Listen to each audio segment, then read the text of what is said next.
जय हिंद, जय भारत। और आप देख रहे हैं मेरे साथ सीसीएन न्यूज़ 24 चैनल। मैं हूं आपके साथ दिनेश गर्ग जैन, वही कड़वे सवालों वाला। मेरे साथ मौजूद है योगी माथुर जी, जो कि तपस्वी आदर्श परिवार एक संस्था है, उसके राष्ट्रीय अध्यक्ष हैं। और जय हिंद, जय भारत। और आप देख रहे हैं मेरे साथ सीसीएन न्यूज़ 24 चैनल। मैं हूं आपके साथ दिनेश गर्ग जैन, वही कड़वे सवालों वाला। मेरे साथ मौजूद है योगी माथुर जी, जो कि तपस्वी आदर्श परिवार एक संस्था है, उसके राष्ट्रीय अध्यक्ष हैं। और बिल्कुल निष्पक्ष और बेबाकी से जो है अपने विचार रखते हैं किसी भी मुद्दे पे। और वो मुद्दा होना चाहिए सही मायने में देश के पक्ष में, हमारे हिंदुस्तान के पक्ष में और हमारे भारतवासियों के पक्ष में। और अगर किसी भी तरह की सरकार, कोई भी सरकार अगर इसके विरोध में काम करती है तो उसको बड़ी बेबाकी से अपनी बात रखते हैं और निष्पक्ष तरीके से बात रखते हैं। और अभी हमने गले पे पटका लगा रखा, मेरी मैडम ने वहां पर, उस पर लिखा है ना पक्ष ना विपक्ष, सिर्फ निष्पक्ष। तो माथुर जी ने बताया कि हमारा भी यही स्लोगन है कि बिल्कुल निष्पक्ष बात करते हैं। और मुझे बड़ा अच्छा लगता है कि योगी जी, कि जब कोई व्यक्ति मुझे निष्पक्ष तरीके से बात करने वाला मिले। सबसे पहले बहुत बहुत स्वागत है आपका हमारे चैनल में। धन्यवाद जी। एक बार योगी जी अपनी संस्था के बारे में थोड़ा सा बताएं। ये तपस्वी आदर्श परिवार संस्था क्या काम करता है आपका? तपस्वी आदर्श परिवार, इन तीन शब्दों में बहुत कुछ ग्रंथ और हमारी संस्कृति समाई हुई है। इसमें बहुत बड़ा एक संदेश भी छुपा हुआ है कि एक तपस्वी आदर्श परिवार से एक आदर्श राष्ट्र, आदर्श समाज का निर्माण होता है, और एक आदर्श समाज से एक आदर्श राष्ट्र का निर्माण होता है। और तपस्वी आदर्श परिवार ना भाषावाद में, ना क्षेत्रवाद में, ना जातिवाद में, ना मजहबवाद में, ना धर्मवाद में, हर किसी राष्ट्रता और मानवता और आध्यात्मिकता है, तीन विषयों को लेकर अपने चल रहे हैं। इसलिए हमने एक निर्विवाद निष्पक्ष शब्द निकाला, तपस्वी आदर्श परिवार। तपस्वी भी है, आदर्श भी है और परिवार की भांति भी है। बहुत बढ़िया, बहुत बढ़िया। अच्छा, दूसरा, जैसा भी आपने नाम के आगे लगा रखा है योगी माथुर, एक योगी जी वो हैं जो क्या नाम है, यूपी के अंदर पूरा यूपी को संभाल रहे हैं और भगवा कलर पहन के संभाल रहे हैं, बुलडोजर बाबा के नाम से जाने जाते हैं। आपने योगी क्यों लगा रखा है? हाँ, वे भगवा पहनते हैं, तिरंगे का जो एक सूर्य का रंग है ऊपर का, और नीचे का हो गया एक हरियाली का जमीन से जुड़ा हुआ, और उसके बीच में हो गया एक सफेद सफेद। और तो वो सफेद का हमने ग्रहण कर लिया, इन दोनों का तालमेल बैठाने के लिए हमने ये सफेद कपड़े और एक ये योगी शब्द जो समाज ने का दिया हुआ है, हमारा कुछ नहीं, उस नाम को हम आगे लेकर चल रहे हैं। इस नाम की मान मर्यादा बनी रहे, इसके आदर्श और मानवीय मूल्य बने रहे। हम यही प्रयास करते रहते हैं कि कैसे एक योगी की हम एक निष्पक्ष भूमिका निभा सके। मतलब हम ये मान के चलें कि हिंदुस्तान में दो योगी हैं, एक यूपी के अंदर है और एक दिल्ली के अंदर है। यूपी के अंदर जो योगी हैं उन्होंने भगवा कलर पहना है, और दिल्ली के अंदर जो योगी हैं उन्होंने श्वेत कलर पहना है।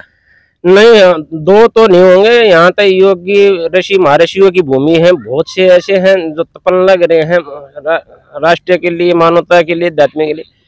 लेकिन हमने जो ये रास्ता है, ये कोई आध्यात्मिक हमारा संकेत है, कोई अंतरात्मा का। हम अपने जीवन का एक उद्देश्य ढूंढ रहे थे, तो ऐसे ये बलिदानी क्रांतिकारियों का हमने एक पुस्तक मिली कि उस पुस्तक से हमने पढ़ कर प्रेरणा मिली है कि बहुत महान भारत भूमि है, इसके लिए अनेक लोगों ने जान दी है, और इसकी रक्षा करना, इसकी एकता, अखंडता, मानवता और सभ्यता संस्कृति की रक्षा करना हमारा प्रथम और अंतिम दायित्व बनता है। ठीक है, अब बात करेंगे इस समय हमारे हिंदुस्तान को लेकर के। अभी नई मूवी आ रही है पठान, और पठान में दीपिका पादुकोण जो हीरोइन है, हालांकि उसको मैं हीरोइन तो नहीं कहूंगा, उसको तो मैं कहूंगा कुस्त्री कहूंगा। जिस तरीके का उसने वस्त्र पहने हैं या जिस कलर के वस्त्र पहने हैं, दोनों ही वो कहीं ना कहीं शर्मिंदगी महसूस करवाता है। उसका बायकॉट किया जा रहा है, आपके अपने क्या विचार हैं? पहली बात तो ये है कि पठान शब्द के लिए ये भूमि नहीं है, ये देश नहीं है। पठानों के लिए, मुसलमानों के लिए हमने बहुत भारी कीमत चुका रखी है। उसके बावजूद भी यहाँ सरदास्ता का मखौल बनाकर ऐसी ऐसी फिल्में, ऐसे ऐसे नाम, ऐसे ऐसे शीर्षक देकर हमारे सरदार विश्वास का मखौल उड़ाया जा रहा है। और दूसरी बात ये कहूँगा कि ईश्वर किसी को भी दौलत, शोहरत या कोई पद प्रसिद्धि देवे तो उसको हजम करने की उसमें के अंदर शक्ति सामर्थ्य भी होना चाहिए। जो इस फिल्म के एक्टर हैं शाहरुख खान, उसको वो इस देश से मिली हुई प्रसिद्धि से, पैसे से, प्यार का और शोहरत के को कदर नहीं हो, हजम नहीं कर पा रहे और अड़ेल रहे हैं। उनका एक इंटरव्यू सुना था कि भाई आपकी फिल्म का विरोध हो रहा है, तो आपको ये कैसा महसूस हो रहा है, कहीं फिल्म फट तो नहीं जाएगी? तो उन्होंने बड़ा ही अहंकारी जवाब दिया कि हवाओं से झाड़ियां हलती हैं, दरख्त नहीं हलते, यानी कि अपने आप को बहुत बड़ा दरख्त समझ रहे हैं हम। ये समय काल परिस्थितियों का खेल है, परमात्मा का बहुत बड़ा खेल है। इतने बड़े अहंकार पे ना जाओ। झाड़ियां झाड़ियां हलती हैं प्रदर्शन में और दरख्त नहीं हलते। दरख्त हलते भी हैं, दरख्त उखड़े भी और दरख्त उड़े भी, ये समय बताएगा। और ये रही बात भगवा रंग की बेशरम गाने की, तो इतना कहना था हमें। आज से 1911 में जब फिल्म चालू हुई है, फिल्म का जब कैरियर चालू हुआ था, तो हीरोइन के रोल के लिए उस समय की नारी शक्ति ने मना कर दिया था, कभी हम फिल्मों में हीरोइन का नहीं आएंगे, क्योंकि नारीत्व के विरुद्ध था, उनकी मर्यादा के विरुद्ध था, उनकी शर्म हया होती है उनके विरुद्ध था। और उस टाइम से आज जब कम से कम कपड़े पहनने को होड़ मची हुई है, मैं कम कपड़े पहनूंगी, मुझे रोल दो, मुझे चांस दो, मुझे सीन दो, तो ये 111 साल के बाद ये हमारे समाज ने, देश ने क्या तरक्की करी है, विकास करा है कि जो हमारे बहन बेटियों को, युवा पीढ़ी को चरित्रहीन बना दिया, अश्लीलता नंगता की ओर चला दिया। मॉडल के नाम पर कम से कम कपड़े नाम मात्र के ही पहनाए जा रहे हैं, एक्टनी के नाम पर, फिल्म के नाम पर नाम मात्र के कपड़े पहनाकर बेशरम रंग का जो तिरंगे के सबसे ऊपर सूर्य का रंग होता है, उसको वो बेशरम रंग कहकर ऐसे धजिया उड़ा रहे हैं। देश की, समाज की, सभ्यता की, विश्वास की, संविधान की, कानून की। और जो केंद्र सरकार में जो सरकार है, जिसका हमने एडी चोटी का जोर लगा रखा है बैठाने के लिए, क्या उनका भी कोई दायित्व नहीं बनता है कि ऐसी फिल्मों को नहीं आने देना चाहिए? क्या उन सेंसर बोर्ड का भी कोई दायित्व करते हुए नहीं बनता कि ऐसे फिल्मों को फिल्म चैनल नहीं देनी चाहिए, उनको रोक लेना चाहिए? और जो ऐसे अमर्यादित अमानवीय फिल्में बनाते हैं, उनके ऊपर देशद्रोह का केस डलना चाहिए और उन पे सारी के सारा का सिस्टम जो फिल्म बनाने का वो जब्त कर लेना चाहिए। बॉलीवुड विभाग इस समय हालांकि इतना नरक और गरक में जा चुका है कि हमारी पूरी भारतीय संस्कृति को खराब करा है। यही दीपिका पादुकोण के हस्बैंड रणबीर कपूर 1 महीना पहले न्यूड फोटो शूट करवाते हैं और उसके अंदर उसका बवाल विवाद होता है। 1 महीने के बाद उनकी धर्म पत्नी कहूं या क्या नाम है, क्या पत्नी कहूं, मुझे भी शब्द नहीं मिल रहे, कि वो बिकनी पहन करके, भगवा कलर में बिकनी पहन करके कहती है ये रंग बेशर्म रंग है। मतलब दोनों मियां बीबी ने पूरा ठेका उठा लिया है कि नग्नता को फैलाने का। और पूरी बॉलीवुड की बात करूं तो 80% जो है, 90% से भी ज्यादा लोग जो हैं इस समय जो कलाकार अपने आप को मानते हैं, जो हम लोगों के आइडल बन चुके हैं, वो लोग पूरी नग्नता फैलाने, पूरी पाश्चात्य संस्कृति को यहाँ पे ला रहे हो, हमारी हिंदू संस्कृति खराब करे। उन लोगों को आइडल बनाया आप लोगों ने, हम लोगों ने। अपना टैक्स का पैसा दे दे के उनकी फिल्में देखते हैं, उनके नग्नता को पसंद करते हैं आज के बच्चे, उनके हरकतों को आज के बच्चे पसंद करते हैं। शाहरुख खान ने ऐसे बाल कटाए तो मैं भी पापा ऐसे बाल कटाऊंगा, शाहरुख खान ने यहाँ पर कट मरवाया तो मैं भी ऐसे मरवाऊंगा, उसने धूम फिल्म में ऐसे बाइक चलाया तो मैं ये बाइक लेके आऊं। उन लोगों को आइडल बनाया हम लोगों ने। दुनिया के सबसे असली महान देश को नकलता की तरफ चला दिया गया है। अगर जो विदेशों में जो चल रहा है उनकी नकल करो, हम मॉडल बनाएंगे, हम आधुनिक बनाएंगे, हम नए ख्याल बनेंगे। और जो प्राचीन हमारी भारतीय सनातन संस्कृति है, ये रूढ़िवादी है, ये प्राचीन होगी है, ये ऐसा करके ये बड़ी गहरी सोची समझे चाल है। और ये चाल ये आज की ना चल रही है, ये बहुत लंबे समय से चल रही है। और उस चाल को, साजिश को, षड्यंत्र को अंतिम रूप देने का समय आने लग रहा है। रणबीर कपूर ने, इसके हस्बैंड ने अभी महीना भर पहले न्यूड फोटो शूट कराया था, बिल्कुल न्यूड, जिसमें कोई कपड़ा नहीं। हालांकि इसने तो फिर भी बिकनी और वो पहन लिया जो है, उसने बिल्कुल न्यूड फोटो शूट करा करके सोशल अपने आप को किया है। उसके ऊपर बवाल विवाद हुआ। इसकी पत्नी बिकनी में अपनी फोटो शूट करवाती है, तो इनके ऊपर क्या बोलोगे? इन दोनों नंगे दंपतियों से ये पूछना चाहिए कि पैसे की भूख है, प्रसिद्धि की भूख है, पावर की भूख है, या भाई जो एक चीज एक पर्दे के अंदर रहने के लिए है, उसको उजागर करने की चीज है, अश्लीलता नग्नता को उजागर करने की भूख है। भूख किस चीज की है इनको? अरे भगवान का दिया सब कुछ तो है, कम से कम इसको हजम कर लो। भगवान का दिया नहीं है, हम लोगों का दिया हुआ है, ऊपर से लेके नहीं आए, हम लोगों ने दिया। अपना टैक्स का पैसा देके इनकी फिल्में देखते तो इनके पास आता है। ऊपर से क्या लेके आए? ऊपर से तो हमारे आप जैसे बराबर आए हैं। बिल्कुल मानने वाली बात है। जो हम लोगों का दिया हुआ है तो हमारे भी तो बुद्धि भ्रष्ट कर रखी है, हमारी शिक्षा प्रणाली ने बुद्धि भ्रष्ट कर रखी है, हमारे नेताओं ने बुद्धि भ्रष्ट कर रखी है, हमारी जो पूंजीवादी इकाई है बुद्धि भ्रष्ट कर रखी है। एक ऐड भी बनता है वो भी आग कान कुल्ला मटका का बना है, क्या इसके अलावा कुछ बिकता ही नहीं है। फिल्म चलती है, फिल्म में अश्लीलता परोसते हैं, अश्लीलता के अलावा कोई है ही नहीं। तो मतलब यहाँ से शुरू यहाँ पर खत्म को सोच ही नहीं रह रही है। किस तरह देश जान लग रहा है। किसी भी ये दुश्मन का, विरोधी का बेड़ा गर्क करना हो, नाश करना हो, महानाश करना हो, उसकी संतान को बिगाड़ दे, उसका बेड़ा गर्क आगे चल कर सवैती हो जाएगा। हमारी युवा पीढ़ी हमारी भारत की संस्कृति है, हमारा भविष्य है, और इसको बिगाड़ देंगे हमारा आगे जाकर बेड़ा गर्क सवैती हो जाएगा। और ये बड़ी सोची समझी चाल से हो रहा है जी। मैं नेता, अभिनेता, पूंजीपति और बहुत सी ऐसी और मजहब धर्म के जो कट्टरवाद के हैं, ये इनके सारे का मिला जुला खेल है ये सारा। और ये अब इनका भांडा फोड़ने वाला है, देश में जागरूकता आने वाली है और ये भाग्य उठाएंगे। हम कहाँ जाएं? जो सभ्यवादी हैं, जो सत्यवादी हैं, जो न्यायवादी हैं, जो राष्ट्रवादी हैं, जो ईश्वरवादी, हम कहाँ जाएं? क्या हम, क्या नाम लिया, रणवीर कपूर, रणवीर सिंह और पादुका की तरह नंगे हो जाएं?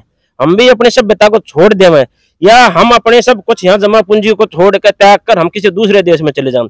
इन नंगे लोगों से ये पूछे कि सभ्य लोग कहाँ जाएं? जब पूरे देश में टोटल नंगा बना दोगे तो क्या होगा इस देश में? इन्होंने तो मियां बीबी ने दोनों ने ठेका ले लिया है कि क्या नाम है, पूरी तरीके से कौन सबसे ज्यादा कपड़े उतारेगा। साला हस्बैंड पूरा न्यूड फोटो शूट कराता है और वाइफ बिगनी पहन करके इस फोटो मूवी बनवाती है और फिर कहते हैं कि ये रंग बेशरम रंग है। अरे बेशरम तो तुम लोग हो 6 महीने में, जो लोग पूरे हिंदुस्तान की संस्कृति को खराब कर बैठ रहे हो। बेशरम तुम लोग हो जो पूरे हिंदुस्तान को खत्म कर बैठ रहे हो, और बेशरम रंग बताते हैं ये लोग फिर। बिल्कुल, हमारी आत्मा रोती है लेकिन हमारे हाथ में नहीं है, और जिनके हाथ में वो खुद इसका सहयोग करते हैं, उसका हिस्सा मिलता है। जिसके हाथ में है ना, इस देश में कुछ भी बेचो, जंगल बेचो, जानवर बेचो, जिस्म बेचो, जमीर बेचो, कुछ भी बेचो, सब अवैध है। लेकिन सरकार का अधिकारियों का हिस्सा दे दो, सब अवैध हो जाता है।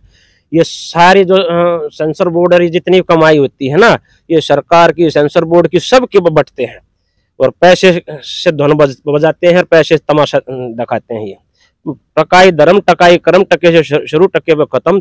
इन दो कोड़ी के आदमियों ने इस देश को भी 2 कोड़ी का बनाने में कोई कसर नहीं छोड़ रखी है।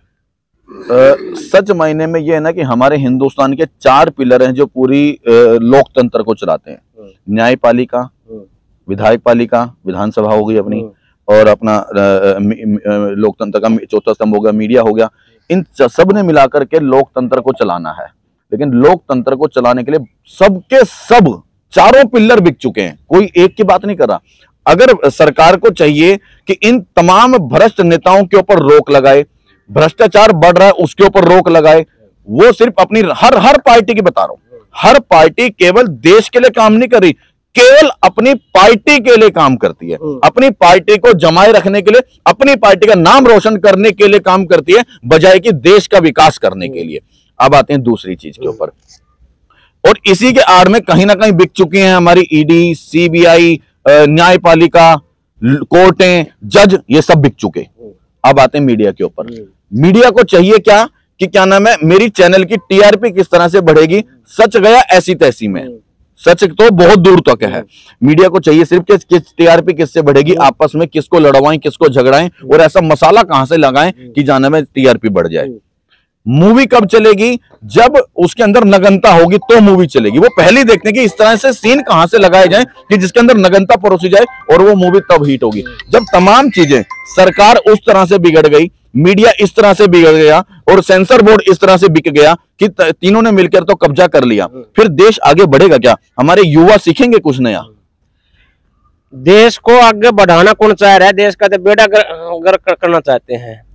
नेताओं से मुक्त हो जाए ये देश, और ये देश कितने शांति और उन्नति को प्रदान हो जाएगा। देश बैठे, देश के ऊपर नेता बैठे इसलिए हैं कि ये देश संगठित ना हो जाए, सभ्य ना हो जाए, शिक्षित ना हो जाए, ये हम हमारे विरुद्ध ना खड़ा हो जाए।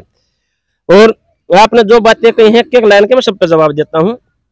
मीडिया जो खबर छापने और खबर छुपाने के दोनों के पैसे लेती है। मीडिया हर एक अखबार, एक चैनल, एक जो पार्टी सत्ताधारी है उसकी रखेल है, जो कहती है बेटा फ्रंट पे मेरे खबर छपेगी, उसकी निशापनी पर नहीं छपती है। ठीक है, हमने राष्ट्रवादी देश और मानवता की इतनी खबरें बनाई, छोटी छोटी लेख बनाकर हमने प्रार्थना करी है, मगर अभी बनाओ दिखाओ लगाओ किसी ने नहीं दिखाई। तो ये तो है मीडिया का, जो देशद्रोही है, बम फोड़ दे हैं, 35 टुकड़े कर दे हैं, बलात्कार कर दे हैं, उन्हें हीरो और सुपर हीरो है मीडिया बना हुआ है, टीआरपी मिलती है ना, मिलती है। वो पीछे से कसाब पकड़ गया, कसाब का टट्टी लग गई, कसाब का अखबार पढ़ दिया, कसाब ने खाने का बिरयानी मांगी, कसाब देश का जमाई है, अरे तुम्हारा जमाई है, वो मीडिया वाले कुछ है। तो ये मीडिया की बहुत गलती है, देशद्रोहियों को दिखाकर उनको हीरो सुपर हीरो बनाकर और आतंकवादियों का रोल मॉडल बनाते हैं, पहली बात। दूसरी बात आते हैं, कहीं ना कहीं ऐसे मीडिया प्रशासन के ऊपर उंगली उठाते समय हम लोगों को एक चीज ये भी देखनी चाहिए, आज भी 5% मीडिया वाले आज भी ऐसे हैं जो हमारे लोकतंत्र के बहुत मजबूती से संभाल रहे हैं। उनके अंदर सबसे पहला नाम आता है रवीश कुमार, जिन्होंने अपने आप को बेचने नहीं दिया, बिकने नहीं दिया। वो आज भी निष्पक्ष तरीके से, बेबाक तरीके से अपनी आवाज रखते हैं, और मैं ऐसे पत्रकार को सलाम करता हूं, दिल से सैल्यूट भी करता हूं। ऐसा है, कोई बीज नाश तो जाता ना है, बीज नाश तो किसी विभाग का, डिपार्टमेंट का या किसी सदन का नहीं जाता है, कहीं ना कहीं सत्य की एक ज्योति प्रज्वलित होती है, जिससे वो आसपास का वातावरण जगमगाता है, और उसी के कारण वे जो ऐसे मक्कार दुष्ट प्रवृत्ति के जो होते हैं वो भी तरते हैं। तो बीज नाश तो जाता नहीं, सत्य रहता है। और दूसरी बात मीडिया की, वो उसकी न्यायपालिका की बात कर रहे थे, तो मैंने एसडीएम कोर्ट से लेकर और सुप्रीम कोर्ट तक केस लड़ा है अपने न्याय के लिए, देश को न्याय दिलाने के लिए। कहीं पर न्याय नहीं मुझे मिले, कहीं पर न्यायपालिका की बात देखो ना, कि जिस आफ्ताब ने श्रद्धा के 35 टुकड़े कर दिए, जिस आफ्ताब ने खुद कबूल कर लिया, हाँ मैंने इसके टुकड़े करे हैं, मैंने इसको मारा है, मैंने इसको फ्रिज में रखा है, मैंने टुकड़े फेंके हैं, और वो टुकड़े मिलवा चुका, टुकड़े काउंट करवा चुका, उसके टुकड़े सबूत के तौर पे मिल चुके, फिर भी अभी तक उसको कोई सजा नहीं सुना रहा हमारा न्यायपालिका। न्यायपालिका कुछ नहीं है, ये पीढ़ी दर पीढ़ी इस देश को गुमराह किया जा रहा है, बेवकूफ बनाया जा रहा है, लूटा जा रहा है। उसका बेटा, उसका जमाई, उसकी बेटी, उसका पोता, उसका न्यायपालिका में आते हैं और वही चालू रहते हैं। न्यायपालिका आतंकवादियों के लिए सुप्रीम कोर्ट हमने अपनी आंखों से खोलता देखा, कहाँ सो रही थी न्यायपालिका। जब आतंकवादियों के लिए सुप्रीम कोर्ट आधी रात को खुल सके हैं, तो राष्ट्रवादी मानवतावादी अगले दिन में भी इनकी सुनवाई नहीं है। ये जितने उच्च उस बैठे उतने ही बड़े भ्रष्ट हैं। अब सुप्रीम कोर्ट में अंदर जाकर देखो, करोड़ करोड़ की गाड़ी खड़ी न चमके मारे मेले में कहाँ से आती है? हमारे टैक्स के पैसों से। टैक्स के पैसे नहीं, आराम के भी पैसे से आती है। वहां पर तो बड़ी बड़ी डीलें होती है ना, बैठकर वहां पर सौदेबाजी होती है प्रॉपर्टी के और केसों की, और तो वो पैसा बढ़ता है और सब में बढ़ता है वो। ठीक है, बहुत बुरा हाल है इस देश में, सत्य बोलना मना है। सत्यवादी की छाती पे पैर रख और उसके कलेजे में, उसके टीटवे में अंगूठा देना है। ये सारा सिस्टम प्रणाली सारी की सारी लूट खसोट की है। बढ़ाओ लूटो राज करो, बढ़ाओ लूटो राज करो, बस। अब दो चीजों के ऊपर तो हो गया, एक मीडिया के ऊपर हो गया और एक आपका न्यायपालिका पे हो गया। अब बात करते हैं सरकार की। अगर संसद भवन में बैठे हुए जितने भी हमारे सांसद हैं, जितने भी नेताजी हैं और जितने मंत्री हैं, क्या वो ईमानदारी से देश के विकास की बात करते हैं या सिर्फ गरीबों को मिटाने की बात करते हैं, गरीबी के नाम पर? नहीं, राजनीति में वो जाता है जो समाज का छटा हुआ है। राजनीति इतनी बदनाम होगी कर दिन लोगों ने कि ये हमारे लायक नहीं है। और जब योग्य समर्पित व्यक्ति नहीं जाएंगे तो अयोग्य दुष्ट प्रवृत्ति के लोग तो अपना तांडव करेंगे। क्या आपने सुना बहुमत बस में जा रहा है, बहुमत होटल में खाना खा रहा है? कभी आज तक सुना लोकतंत्र के देश में? लेकिन इस देश में देखो, जब विधायक बन जाते हैं और उनकी सरिया मंडी लगती है, और तो काहे का लोकतंत्र है? लूट तंत्र है नीचे से ऊपर तक। लूट तंत्र 100 के 100 99% 99 लूट तंत्र और कुछ नहीं है। 2-4 नेताओं को है ना गट्टे पकड़ के ऊपर उठा दे तो एक स्टेट, अगर सारे नेताओं तो ऐसे ऐसे भारत देश नए सिरे से कोई 100 बार नया निर्माण हो जाएगा। इतना धंधा पे बैठे हैं ये पहले तो प्रत्यक्ष रूप से लूटते थे, अब ये अप्रत्यक्ष रूप से लूट रहे हैं। ये हम पहले गुलाम थे अंग्रेजों के, अब गुलामों के भी गुलाम हो गए, क्योंकि वही शिक्षा प्रणाली, वही कानून व्यवस्था, वही संविधान, नकली जितने भी अंग्रेजों के गुलाम देश थे ना, उन गुलाम देशों से संविधान के लाइन उठा कर ये हमारे सर पर थोप रखा है। कोई किसान आज तक बोली है 1952 में अंबेडकर जी ने ये बोला था ये संविधान किसी के लिए उपयुक्त नहीं है, मैं मानसिक रूप से हाईजैक किया गया था, इसको जलाने वाला मैं पहला उपयुक्त। ये बात बोलते दलित समाज का जलन हो जाए है। सच्चाई को ना कोई सुनना चाहता ना कोई बोलना चाहता। हाँ, और हम सत्यवादी हैं, परमात्मा ने सत्य के मार्ग पर चला रखे, सतपथगामी बना रखे, हमारे जीना मुश्किल हो रहा है, ना जीने में ना मरने में। यहाँ झूठ हम बोल नहीं सकते, सत्य को सुनने को तैयार नहीं है। बड़ी अच्छी बात आपसे रही योगी जी, और बड़ी बेबाकी से इन्होंने बड़े निष्पक्ष तरीके से अपनी बात रखी। अब 1 मिनट का समय जरूर लूंगा मैं अपनी बात भी रखने के लिए। आज हमारे हिंदुस्तान को बर्बाद करने में 4 चीजों का सबसे बड़ा हाथ है। हमारी न्यायपालिका, विधायक पालिका, विधानसभा को ले लो या कार्यपालिका ले लो, और उसके ऊपर सबसे बड़ा हाथ मैं मीडिया का भी मानता हूं उसके अंदर कहीं ना कहीं। चारों का सबसे बड़ा रोल है, और अगर ये चारों महकमे ईमानदारी पूर्वक अपना काम करने लग जाए, मात्र 6 महीने करके देख लें, तो हमारा हिंदुस्तान कहां से कहां पहुंच जाएगा। दूसरी बात, आज चैनल को सिर्फ टीआरपी से मतलब रह गया। अब मैं इनसे बात कर रहा हूं, मैं बड़ी निष्पक्ष तरीके से अपनी बात रख रहा हूं। मुझे इस समय टीआरपी की जरूरत होती तो शायद मैं इनके पास इंटरव्यू के लिए ना आता, और शायद इनको हिंदुस्तान के पता नहीं कितने % लोग जानते हैं या नहीं भी जानते, इनके खुद के क्षेत्र में कितने लोग इनको जानते हैं मुझे भी नहीं पता। लेकिन निष्पक्ष तरीके से मुझे पता लगा इन व्यक्ति से बात करनी चाहिए, ये निष्पक्ष तरीके से कहीं ना कहीं हमारे देश के लिए बात करेंगे, तो मैं इनके पास पहुंच गया। हो सकता है हर मीडिया वाला ना भी पहुंचता हूं, लेकिन मीडिया वाले जिस दिन ये सोचने के बदले कि इनको सुनना पसंद करेंगे, इनको सुनना पसंद करेंगे, ये सब छोड़ करके ये देखना पड़ेगा कि ये व्यक्ति बोलता क्या है, ये व्यक्ति हमारे समाज के लिए कितना अच्छा दिखाता है, और उस व्यक्ति की आवाज सुनाना और सुनना पसंद कर देंगे, तो शायद हमारा देश तरक्की पे चला जाएगा। अब तीसरी बात करेंगे। हम लोग, भाई साहब ने बिल्कुल सही बात की, हम लोग पहले अंग्रेजों के गुलाम थे, फिर हम मुगलों के गुलाम हो गए, अब हम इस भारत देश के भारत आजाद और भ्रष्ट नेताओं के गुलाम हो चुके हैं। हमारे देश को अंग्रेजों ने इतना नहीं लूटा जितने अब हमारे भ्रष्ट नेता इंजीनियरों के साथ मिलकर के लूट रहे हैं। सच्चाई है ना। दूसरी बात, आज क्या है, हमारे देश के अंदर हम लोग राजनीति को चुनते हैं, कोई बीजेपी को चुन लेगा, कोई कांग्रेस को चुन लेगा, कोई आम आदमी पार्टी को चुन लेगा, और जब बात आती है देश को चुनने की, तो हमारा युवा एक कदम पीछे कदम हटा लेता है। क्यों? क्योंकि वो कहीं ना कहीं गुलाम हो जाता है किसी ना किसी राजनीतिक पार्टी को। आज भगत सिंह सबको चाहिए, देश की सुरक्षा सबको चाहिए, लेकिन भगत सिंह पैदा हो मेरे पड़ोस वाले के घर में पैदा हो, जो मेरे घर में ना हो, यही पड़ोस वाला चाहिए।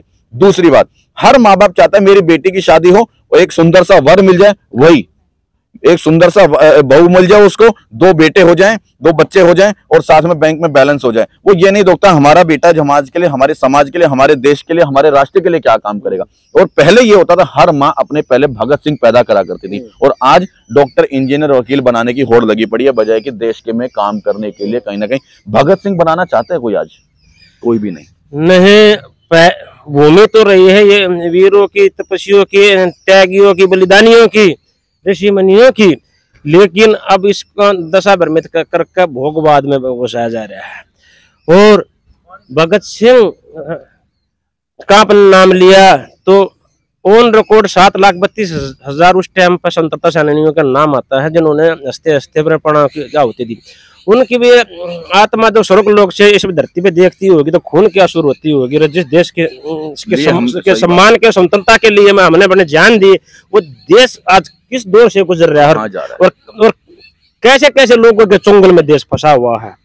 तो ये बहुत ही दयनीय स्थिति से हम गुजर रहे हैं। हम एक प्रयोग और परिवर्तन के दौर से हम गुजर रहे हैं। इस पर आने वाला भविष्य, अगर हम सचेत और सक्रिय और संगठित हो गए, और तो हमारा भविष्य सुंदर सुरक्षित हो सकता है। लेकिन हम निष्क्रिय और अपने स्वार्थी हो गए, और तो बेड़ा गर्क निश्चित तौर पर निकट भविष्य में ही देखने को मिल जाएगा। बाकी मैं सभी से एक बार निवेदन फिर करूंगा, हमारे चारों लोकतंत्र के चारों पिलर से एक बार ईमानदारी पूर्वक क्यों ना एक बार काम किया जाए, और हमारी दिल्ली को, हमारे देश को बदला जाए। बाकी आपको योगी माथुर जी के प्रयास कैसे लगे? अगर हमारा दोनों का प्रयास अच्छा लगा हो तो वीडियो को शेयर ज्यादा से ज्यादा करना, और आपकी अपनी कोई राय है तो वो कमेंट बॉक्स में राय जरूर देना। जय हिंद, जय भारत।